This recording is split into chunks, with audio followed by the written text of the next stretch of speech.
আমরা এখন পূজা ঘুরতে যাব। প্রাচী আমি পূজা ঘুরতে যাব। হ্যাঁ আমরা যাবো তখন পূজা ঘুরতে। কি তারপর পূজা থেকে কি খাবো?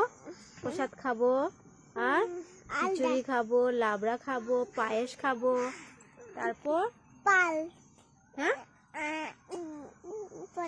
প্রসাদ। হ্যাঁ প্রসাদ খাবো। পান খায় না, পান খায় না, বাচ্চারা পান খায় না। মিঠি পিচি পান খায় কি? মিঠি পিচি তো পান খায় না। তাহলে হ্যাঁ মা পান খায়। হ্যাঁ মা পান খায়, আর মিঠি পিচি পান খায় না। পান খায় না, মিঠি পিচি পান খায় না। আমার পাচিও পান খায় না। হ্যাঁ আর আমরা পূজা ঘুরবো আজকে। হ্যাঁ আমরা সন্টিলা মন্দিরে যাব না? সন্টিলা মন্দির যাব, শিব মন্দির যাব, তারপর আর কোথায় যাব? দেবী মন্দির যাব। ঠিক আছে। আর আমরা আজকে